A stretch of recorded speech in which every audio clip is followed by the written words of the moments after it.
Viennent ensuite les années 1990. La pop à la cote, les sports se déjantent et les téléphones se plient. Une décennie d'innovation technologique, malgré un ralentissement économique mondial. L'Office canadien de commercialisation des œufs et ses partenaires ont travaillé sans relâche pour unifier l'industrie et faire progresser les programmes nationaux. La collaboration est devenue plus importante que jamais. The 1990s was interesting for the Canadian Egg Marketing Agency, so the Egg Farmers of Canada at that time.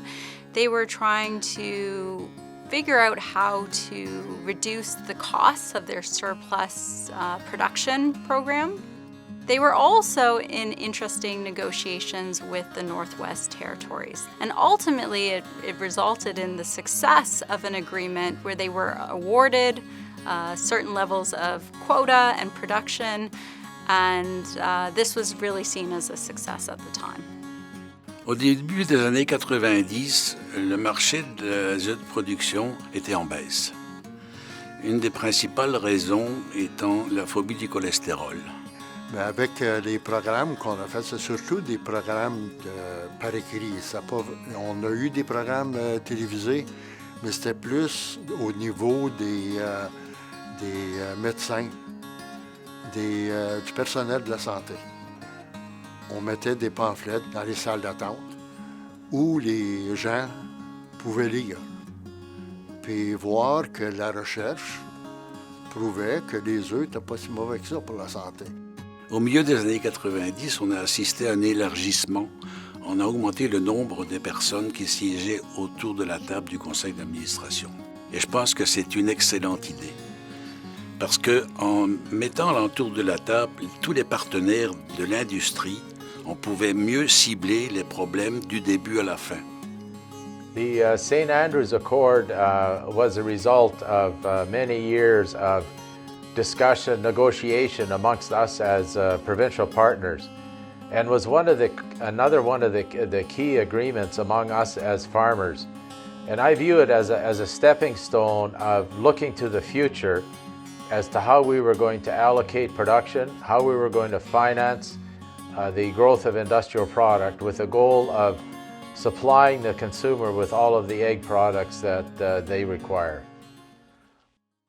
Le bug de l'an 2000 a accouché d'une souris, tandis que ce nouveau millénaire a donné naissance à la télé-réalité. Et au Bermuda Cargo, l'Office canadien de commercialisation des œufs en a profité pour se redéfinir et donner vie à la nouvelle marque des producteurs d'œufs du Canada et à de nouvelles possibilités. Si on compare les années 2000 aux années 90, on remarque une évolution très favorable à deux points de vue, au niveau des consommations et au niveau des ententes entre les partenaires. In the 2000s, governments were really committed to this, World Trade Organization regime, this element of trade liberalization and deregulation. You had conversations, treaty negotiations going on in the 2000s about how to deregulate the global agricultural system. En 2008, on a changé le nom de l'Office canadien de commercialisation des œufs pour les POC, les producteurs d'œufs du Canada. La raison derrière ça, puis les discussions qu'on a eues, c'est parce que l'autre avait l'air trop... le mot agence, le mot... ça n'avait pas l'air, producteur. Nous autres, on voulait que le mot producteur soit là, dans le nom des producteurs du Canada. C'est pour ça qu'on a changé le mot office. Office, ça avait l'air commercial, ça n'avait pas l'air, aussi... ça ne relevait pas vraiment de la production de l'œuf.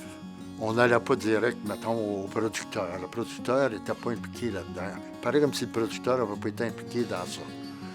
Mais là, au moins, en allant avec les producteurs d'œufs du Canada, bien là, on a déjà on commençait à mettre une image derrière le nom.